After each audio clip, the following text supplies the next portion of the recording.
This is the first of a two-part lecture on Ignacio Ellacuria's essay, Laying the Philosophical Foundations of Latin American Theological Method. Now, you might think that this essay is a little esoteric for the course in which we're reading it, Philosophy and Liberation.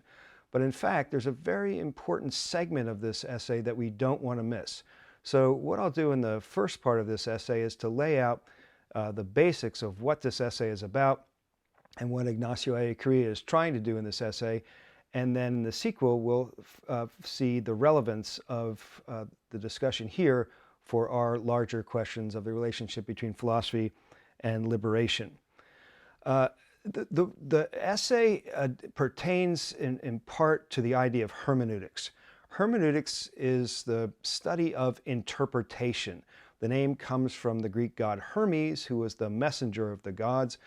And hermeneutics, or interpretation, is vitally important, not only in theology, but in history and philosophy and politics and in life in general. The term hermeneutics originally applied to the interpretation of biblical texts and canon law. You read a passage of scripture and the big question is, well, what does that mean? What does that signify for us? How should we interpret this text? But in time, the idea of hermeneutics, this idea that texts need interpretation, was generalized to include all kinds of texts and all kinds of language use. And eventually it was generalized to view even life, our experience as living as human beings, as fundamentally interpretive or in need of interpretation.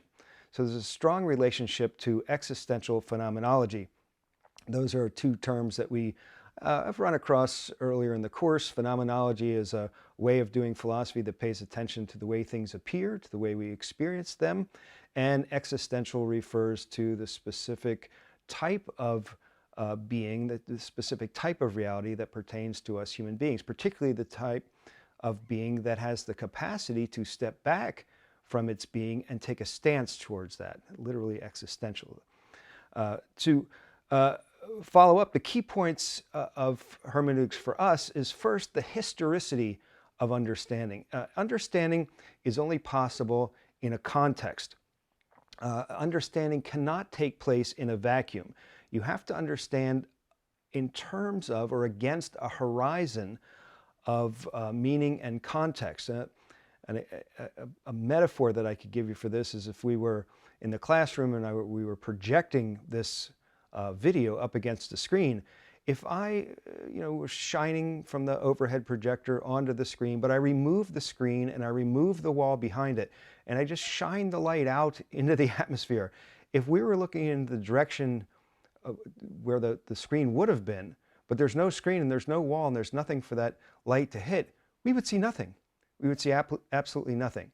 So to be able to see the screen video, to be able to view that, requires a screen, requires a backdrop, a background. If you took that away, you'd take away what was being projected. It would be meaningless. Well, the same thing is true for all interpretation. If you took away a backdrop or a context, meaning is inconceivable. And that requires of us a search for the origins of text, including our lived text, the context of the lives in which we live, to view those origins as part of that backdrop and to make meaning possible.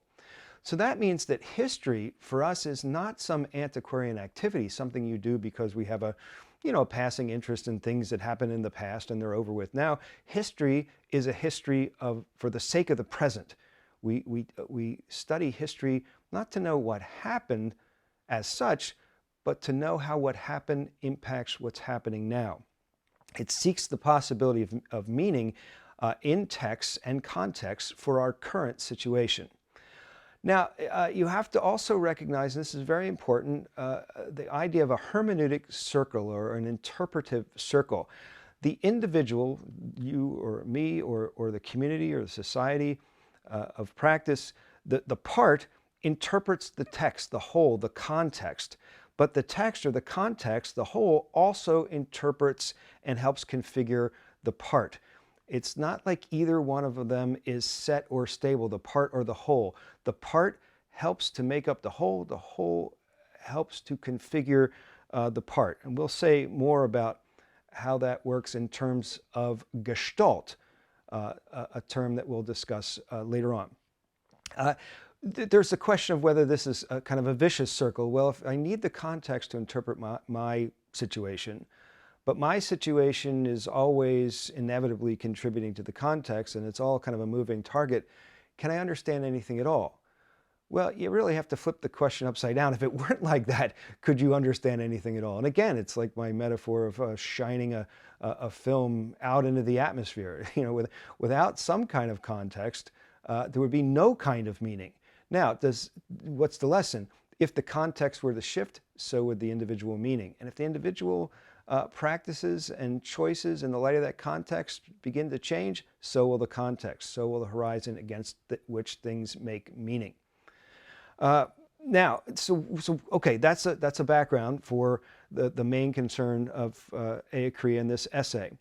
So he's asking the question, can there be anything like a Latin American theology? A theology that is particular to, unique to Latin America. Can there be such a thing? You'll also see, if you were to look into it, you would see that the question, can there be a Latin American philosophy, is also a much debated question. And the reason this kind of question even comes up is the context of Latin America as a region of dependencies, particularly on its European roots. We talked about this in an earlier lecture.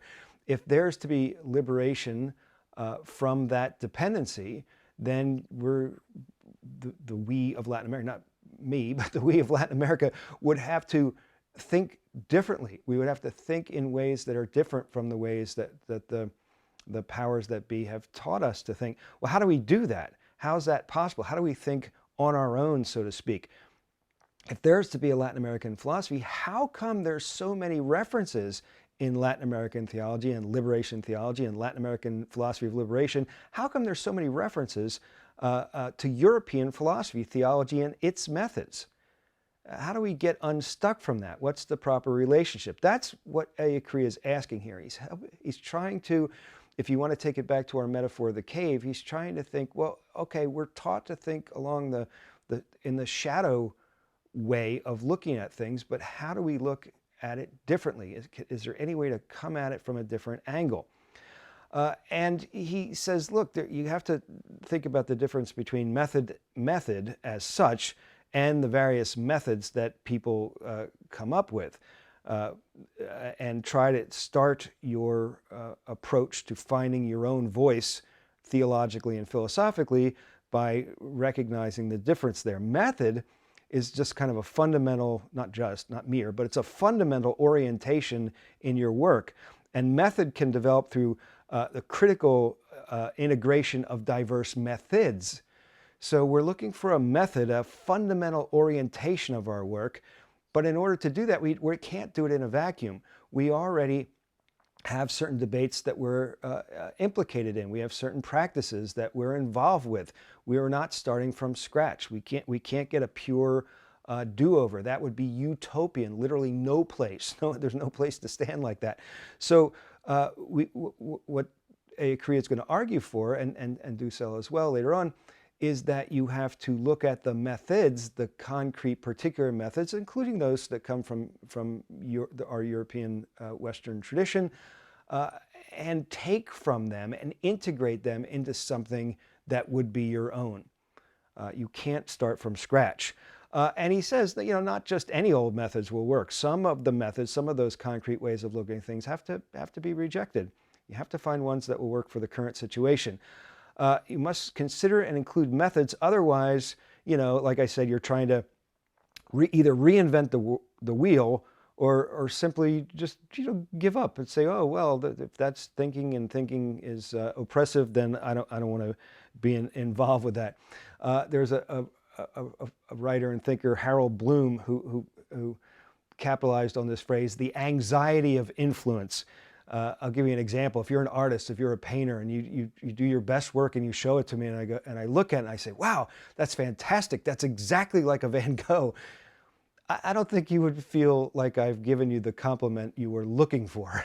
I mean, it's all well and good to have the technique to reproduce Van Gogh, but you don't want to be another Van Gogh. You want to be the first you as an artist. You're worried that your work will look too much like somebody else's. Well, I think maybe the same thing is going on here. There's the worry about the influences that Latin American thought is carrying along with it, and whether those vestiges of the European thought are detrimental to the ultimate liberation of Latin American thought. Now, Ellacuria offers some warnings. He says, refusing a certain kind of intellectualism cannot lead to a renunciation of intelligence as a principle of liberation. I mean, you might see some of that in the world around you today. Just because there are certain thought systems that have run into a wall, so to speak. They're not 100% efficient in helping us understand ourselves and how it's best for us to be. You can't toss the whole intellectual effort altogether. You can't just renounce intelligence. You can't just say, oh, well, then I'm just going to be content to be a fool. You can't do that. So yes, the intellectual, scientific, educational processes have taken on a certain character, but just because they have shown themselves to be ideology both in the positive and in the negative sense doesn't mean we can jettison it at all and say, oh, well, that's just ideology and be done with it. No, you still have to think. You still have to try to understand yourself and your situation. He said it would be a radical mistake to surrender the full exercise of intelligence to those who have grounded their power to dominate on intelligence.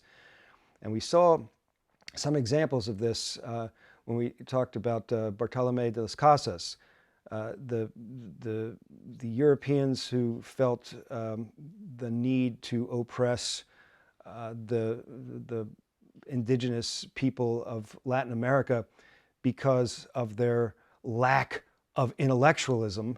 The intellectualism that was used as the yardstick was something European, and it was used as a club, not as a tool for understanding, but as a means of dividing and conquering people, more than likely for political and economic reasons more than anything else. It's really about finding a way to live up to Kant's rallying cry, sapere aude, dare to think. Ellacuria says we can't, and again, the we he's talking about is Latin America, but we're looking for parallels for us. We don't live in their context, so things don't mean exactly for us what they meant for him. I want that acknowledged at all points. But there may be something of value to us if we interpret it in our own context. And he's saying we can't commit intellectual suicide. And again, I think if you look in the papers and the news and some views about science, for instance, that we hear today, there's a kind of intellectual suicide going on there. Ellacuria also says we have to be on guard against stigmatizing the theoretical works of the dominated periphery. What's that mean? Well, what about new voices? What about people who have been overlooked or haven't had sufficient attention paid to them? What about their points of view? What about different factors now being brought into our conversation about how it's best for us to be? Again, I think you can, if you thought about it, you could think of a lot of examples of new voices coming in, asking new questions, trying to get us to look at things a different way, and the resistance that meets, because it's not standard practice. It's not the way we've always done things in politics or economics or academics or in scholarship. It's at least an open question, at least whether these works have value, but you'll never know if we're constantly stigmatizing those works as being the works of the outside, the outsiders. Just to make a note, when we'll see this in due so, but there's even less of a unique voice in Latin American philosophy than there is in theology. You know, liberation theology, as we learned, is very much a Latin American effort, and a lot went into it. It went through a lot of those stages of development that we discussed. Latin American philosophy, as Latin American philosophy, is in many ways still looking for its own voice. Now, what Ellacuria wants to do to try to show you what he means is give an example. And again, I recognize that this example may seem a little arcane, but we're trying to look for the gist of what Ellacuria is doing here. So the issue, for instance, an issue in all theology is, what's the meaning of Christ? It's called Christology. And what Ellacuria is going to do is contrast a Latin American theological perspective with a non-Latin American theological perspective, a European, particularly a Spanish theologian's view of this, an important theologian's view of this. And he will show us that it comes down to a difference between ultimate presuppositions. What's behind the efforts we make when we do, in this particular case, Christology, which is not specialty. So we're not trying to get all the ins and outs of this. We just want to see how you look at the presuppositions at work. That's what's going on with what Ellacuria is interested in here. So he takes as an example this important Spanish theologian Olegario Gonzalez and an essay he wrote called A Fundamental Theological Problem, the Preexistence of Christ, History, and Hermeneutics. There's that word, hermeneutics, interpretation. And for an example of the Latin American theological perspective, he's going to take an essay called The Liberation of Jesus Christ as Seen from the Road of Oppression, a Latin American reading by Leonardo Boff, whose name has appeared before us in the past. So we'll take the non-Latin American approach first, Gonzalez's approach. History is from Scripture through tradition to contemporary theology. It's a line, a trajectory, right? The Scripture tries to encapsulate the experience of Christ. There's a tradition, a handing over of that experience and the meaning and the interpretation of that experience. And what Gonzalez is trying to do is see how contemporary theology can understand that and make use of it. Gonzalez's presupposition about the meaning of hermeneutics is about the meaning of different Christologies in themselves and for me as a Christian. Seems like a perfectly legitimate endeavor. So what he wants to do in his way of doing this is he demonstrates the historical genesis of the concept. What is Christ? What does that mean? What's the Messiah, the Anointed One? What is that? Analyze the function of that concept, Christ, in different historical contexts between then and now. And then, in the end, try to find the meaningfulness of the affirmations of that concept for our goal of comprehending human existence. Again, seems like a very reasonable intellectual endeavor. The conclusion of Gonzalez is that the preexistence of Christ, who was what that means is, in Christian theology, it means that Christ was with the Father through all eternity, is necessary to make sense of Christian doctrines, and for us, all of us, to have knowledge of God today. Right? What Gonzalez is after is us having the right knowledge, knowing the right things, because knowing the right things is important. This is what Zubiri would call theologico. Right? It's theological in that sense, a sense of a logos, a discourse, a rationality, a body of knowledge about, in this case, Christ. That's what it's about. Now, if you take Leonardo Boff's Latin American approach to that, it has a seemingly similar starting point. The same question, what about Christ for us today? But the difference when Leonardo Boff does it is not for all of us, but for some of us. He's taking a different perspective. He's looking at and from the perspective of the marginalized and oppressed people. The need is not for some kind of theoretical comprehension, a kind of new knowledge or an enhanced knowledge of Christ, but for a liberating transformation, It's about practice, changing how we live, how we do, how we choose. Quoting Boff, universal discourses, a way of talking good for everybody, are not sufficient. These have to be verified in the warp and woof of human life. Without this mediation, they are unreal and ideological and end up fortifying the dominant interests. Let me unpack that just a little bit. Think about you in your situation as a student, especially when you're taking required courses, maybe even this one. You hear theoretical ideas, and you're hearing the ideas of thinkers who have gone to efforts to try to understand things, to get us to know the truth as best as we can. But if you can't integrate it into what you're doing, if you can't fold it into your life as you live it, then it all seems kind of abstract, doesn't it? It's like, well, that's maybe at best interesting, but how does it fit? How does it fit in with anything? Now, the second part is something, maybe we all have experienced the first part. The second part, though, is important. Those abstract, truths make up the context in which we understand our lives, but we don't find interest enough in how they're talking to us to pursue them. We don't see how they apply. But what happens is that ends up just reinforcing the dominant interests that are benefiting from our looking at the world in one kind of way rather than another. So if you keep it at kind of an abstract level, people will lose interest, so to speak. There will not be a concrete, real existential interest in what we're talking about. Both doesn't want to do it that way. Interests condition our approach and comprehension of reality. You come into a course like this, and we all do, every one of us, it's not talking about anybody in particular. You come into a course like this with particular interests already configured for you in the world in which you were raised and grew up. And in that world, certain things matter and certain things don't. World, according to Martin Heidegger, is a referential system of significance.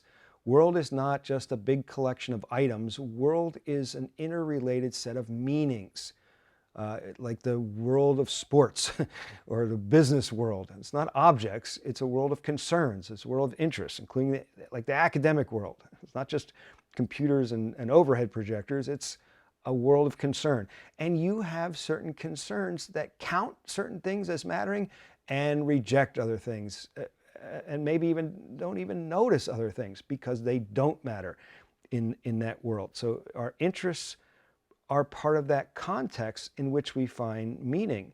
And the interests we have may prevent us from finding all the meanings that's possible. Boff writes, the liberation of Jesus Christ is not so much a doctrine to be announced as it is a praxis to be realized. That word praxis, where it's a Greek word, where you get our word practice from, but praxis is not just, activity, like mechanical activity, but it's a mindful activity, a purposeful activity. So liberation of Jesus is not just something you read in a textbook, according to Boff. It's something that you got to live out. Praxis is action informed by theory, a kind of seeing. We talked about this word theory. It's an engaged theory. It's a kind of walking the talk and not just knowing what things to say. Boff's method is then first to show liberation of Christ was concrete to his situation, and then second to find within that concrete situation a dimension that transcends this context and that matters to us now in our own concrete situation. Third, we must start with the opposites of liberation and redemption, oppression and perdition. Now, let me pause to say something about that. You took, I'm sure, some kind of course in moral foundations or basic moral philosophy, and you, I'm sure, saw that the various philosophers you studied over the course of thousands of years in Western history started with trying to figure out what was the idea of the good. What was it? Happiness? Was it reason? Was it maximizing pleasure? All started with the idea of the good. There are thinkers, and I'll name John Caputo for just one, John D. Caputo. You can look him up. We may mention him again later. Caputo says, look, he wrote a book called Against Ethics. Now, he's not for being bad. He's against the starting point of the tradition of moral philosophy, starting with trying to figure out kind of at first, what do you mean by good? And then seeing how you get there. He says, let's start with evil. Let's start with the bad. And that's what Boff is saying too here. Let's start with oppression and perdition. Let's start with the suffering. Let's start with the downtrodden. Let's see what's going on with them, because that's where you can really begin to start to make some progress and not have these abstractions that philosophy thinks should automatically count somehow. So that's why the importance in Balf's theology of social science and historical analysis, you're looking for the structural or systemic aspects of oppression and perdition. And then fourth, this leads to a denunciation of evil structures, a disideologization in Ellacuria's term, and an enunciation of new possibilities, another ideologization, a new ideology, new lenses, a new theory in the sense of a new way to see, new eyes for seeing the situation. So here's a graphic that shows the difference. I won't run down through those. You could take a look at that. It's in your slide set, but that shows you the difference. And just let me hit the top and bottom lines here. For Gonzalez, theology, teologico activities are about knowing. For Balf and Latin American theology of liberation, it's about liberation. It's about praxis. The orientation on the bottom there is intellectualist. It's a mind thing. It's a scholarly thing.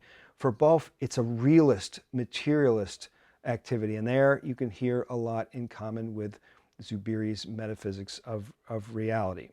Ellacuria distinguishes between the traditional view of intellection and a view of intellection that has been folded into Latin American theological and philosophical approaches, a view that he's getting in many respects from Zubiri's idea of sentient intelligence. But as far as the traditional view of intellection is concerned, it's circular.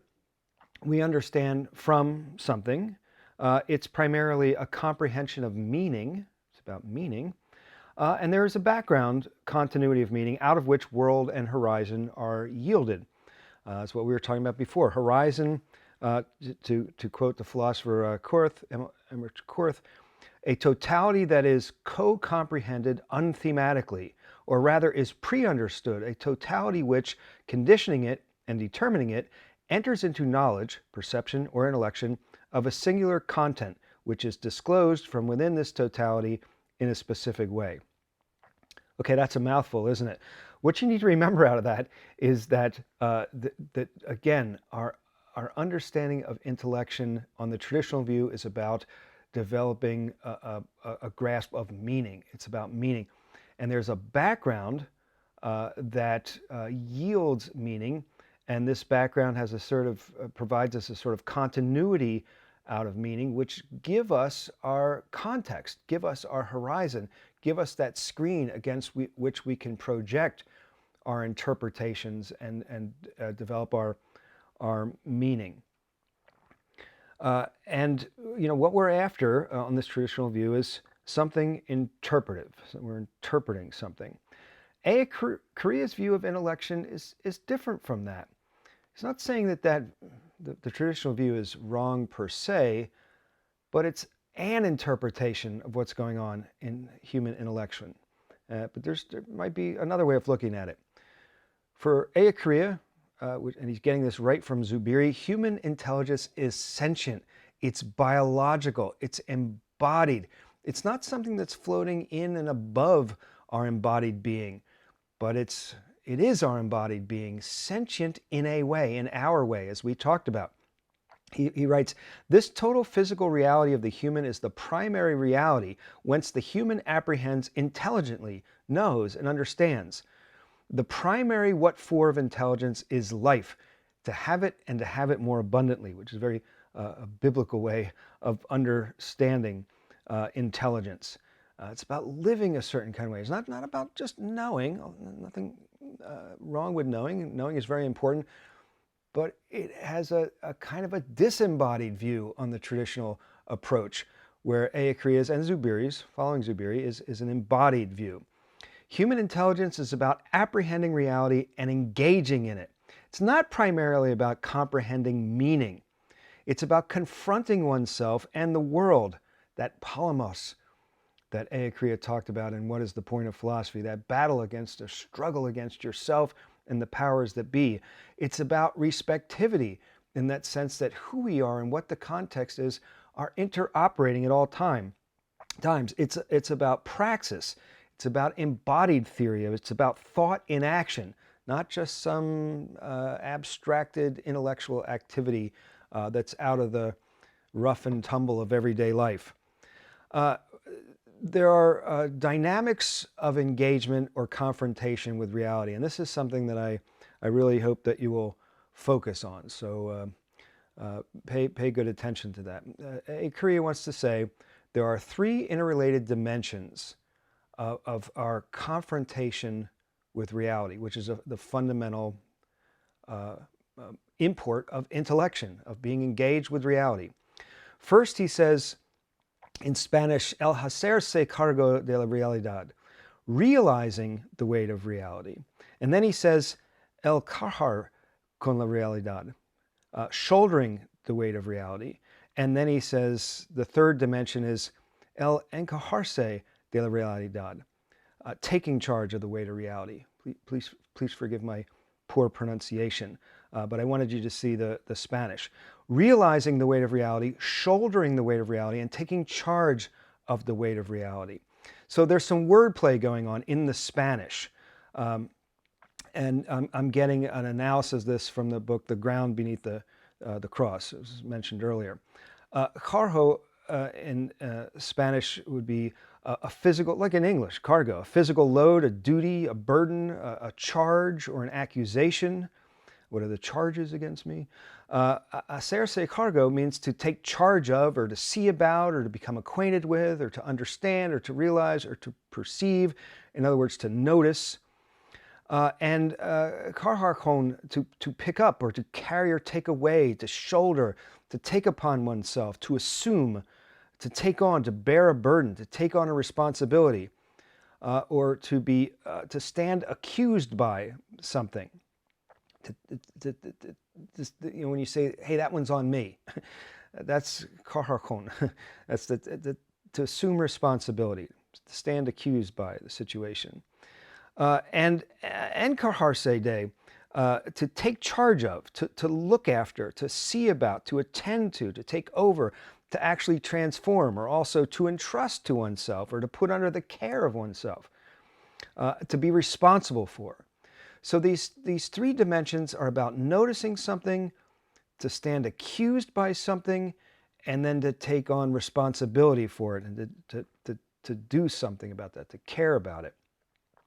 So the first dimension, realizing the weight of reality, he calls this the noetic dimension. Noetic is a word that comes from the Greek word nous, which you might have learned in Aristotle means a mind or intellect, or our ability to grasp and to see what is. It's where we get our word cognitive from. It's where we get our word like agnostic from. Noetic, it's about understanding. It's the moment of understanding reality for what it really is.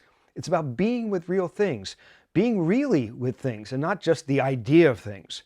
To be embedded in reality and recognize your embeddedness in reality. It refers to the dimensions of the human encounter with reality, sentient intelligence. Notice, actualizing the real and sentient intelligence is prior to defining or conceptualizing. Remember, we learned that in Zubiri. That first moment, the fundamental function of the intellect is to actualize reality, to realize reality, to recognize reality before you start putting it into words, before you start conceptualizing, before you start trying to contain it in concepts. We find ourselves in the midst of things, in the midst of reality.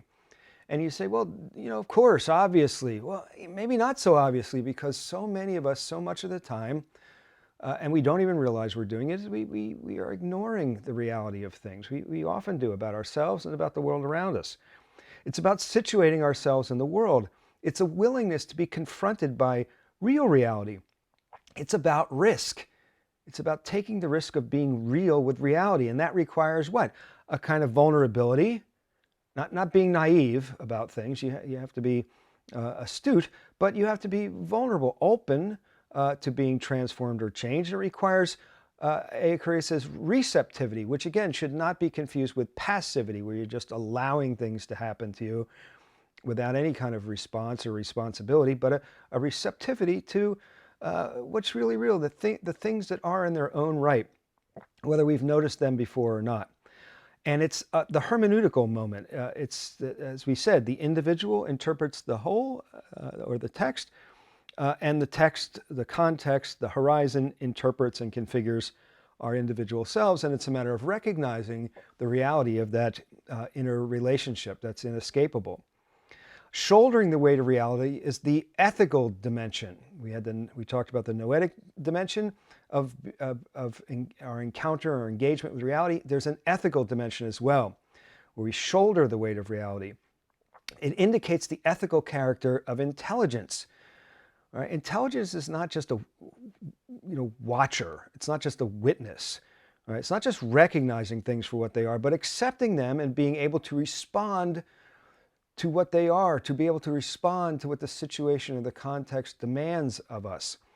And it's not just demands on the mind. It's not just a demand to recognizing in reality the forcefulness of it, and so developing a science or an organized body of knowledge about reality, but it's demands on the whole person, including our social and historical dimensions, as we discussed in Zubiri.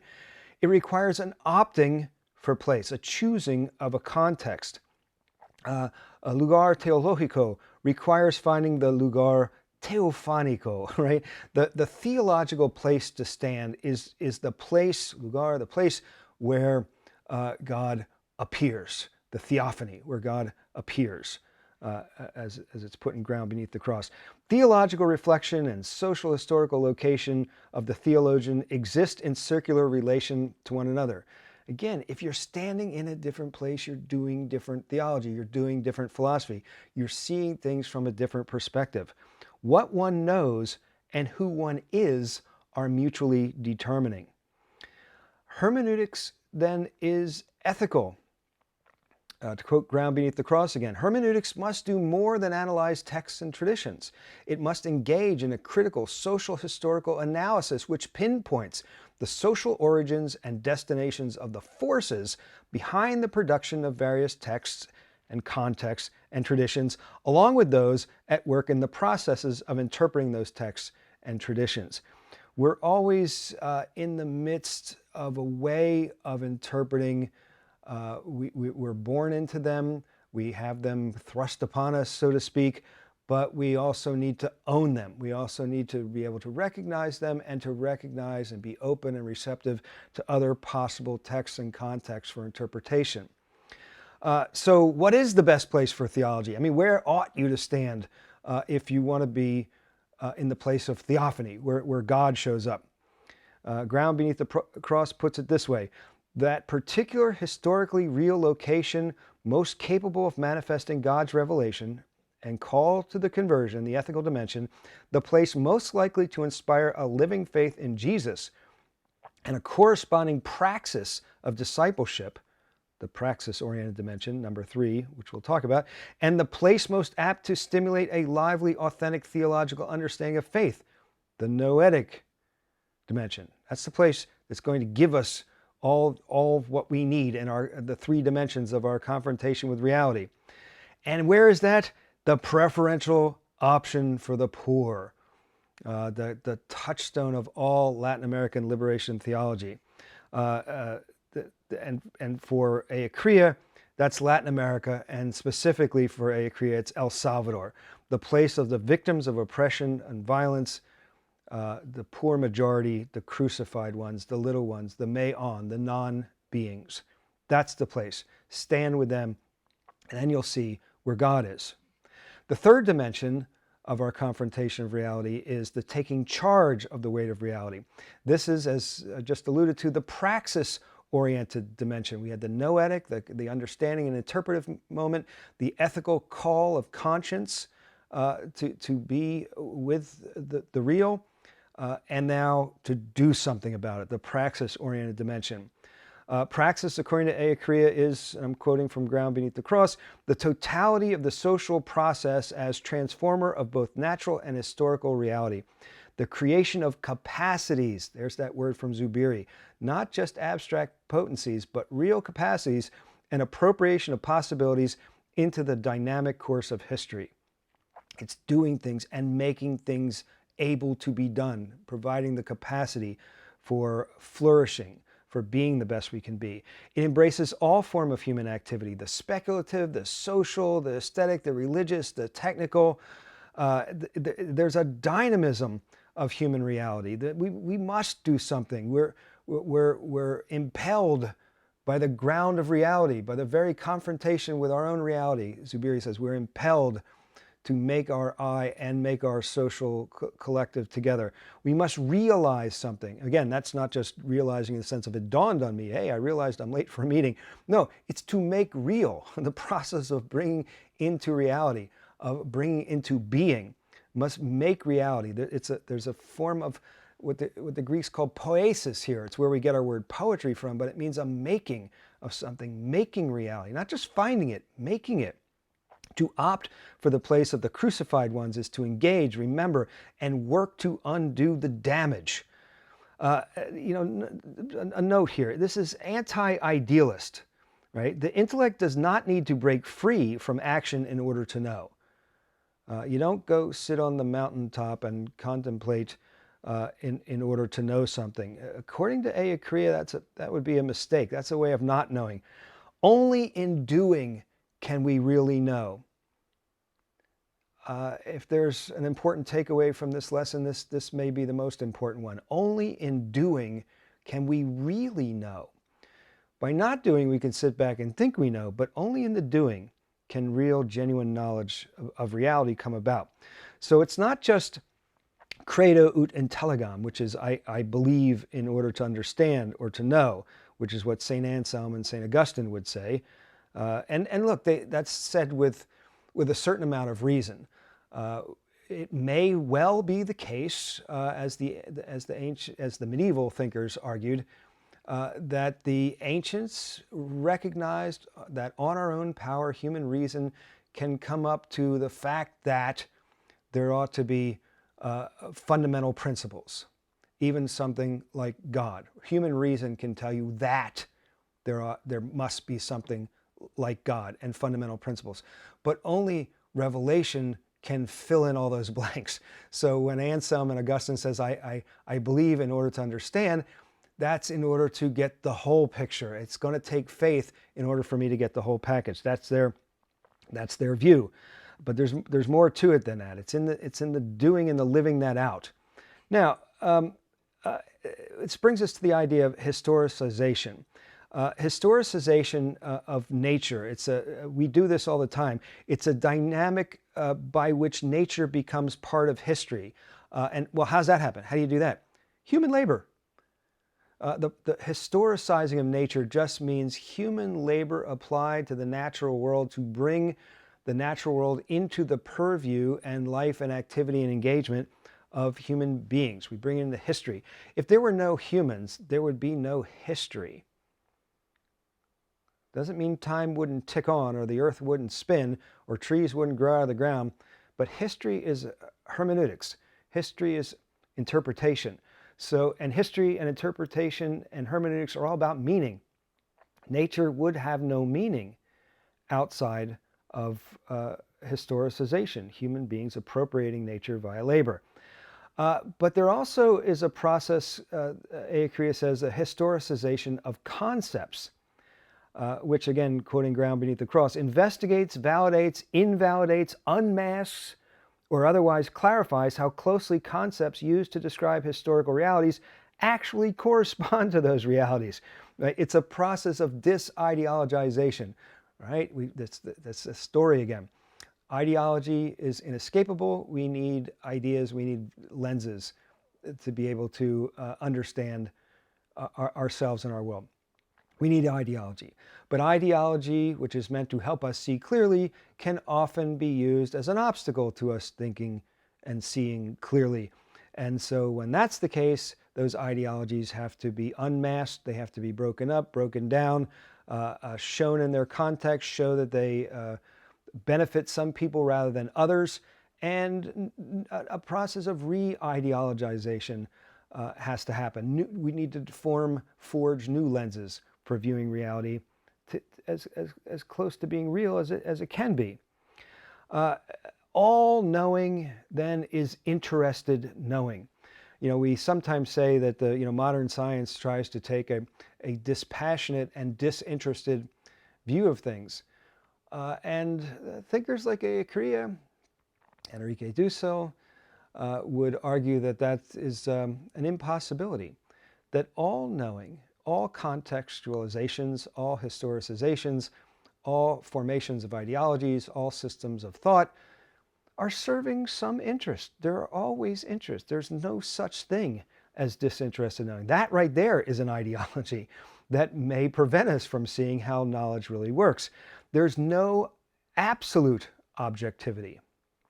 Absolute. There's relative objectivity. All right, relative objectivity. There's no absolute objectivity, though. Encounter with reality, according to these thinkers, is never neutral. Concepts, therefore, are pliable, and therefore they're manipulable, like the shadow formers, the puppeteers in the cave. Those concepts, those puppets are manipulable to create a reality in one way rather than another. And quoting again, Ground Beneath the Cross, in the historical process of apprehending, evaluating, and affecting reality, humans construct concepts, rationalizations, ideologies, etc. And once generated, concepts and ideologies bend back on their human makers, shaping them both as individuals and groups by conditioning their historical possibilities. The necessity for the critical historicization of concepts arises in response to this tendency. Ideas can be a kind of a Frankenstein. We create Frankenstein, and then Frankenstein can terrorize us. It's the same possibility here. We need these ideas and concepts. We can't avoid having them, but yet they take on a life of their own, and they start to not just we form them, but they form us, and often they deform us. And that's where historicization comes in. It's the process of showing how that's happening. And to use a word that you won't find in Ellacuria or Dussel is deconstruction. It's a word, term that was coined by French philosopher Jacques Derrida. I mentioned John D. Caputo earlier. If you want to learn about Jacques Derrida, one of the best ways to do that is to read what John D. Caputo has written about Derrida. But deconstruction is this idea that there is nothing outside the text, as Derrida infamously said. There is nothing outside the text. All that means is there's no meaning outside of a context, and outside of a screen, outside of a horizon of meaning, outside of an ideology. There's no meaning. Outside of a certain set of rules of the game, there's no card game. And it recognizes that ideologies are necessary, but can become dangerous to us. Here's examples of some concepts that have, if you want to put it this way, pluses and minuses. Property, the idea of the common good, human rights. All those sound good, don't they? The property, common good, human rights. But each one of those has been used not to benefit the common weal in all cases, not to let and help everyone be the best they could be, but in many cases stop people from having their own self-possession, stop people from being the persons they might be. And we will talk about that as we go along. They're usually thought to be good without qualification.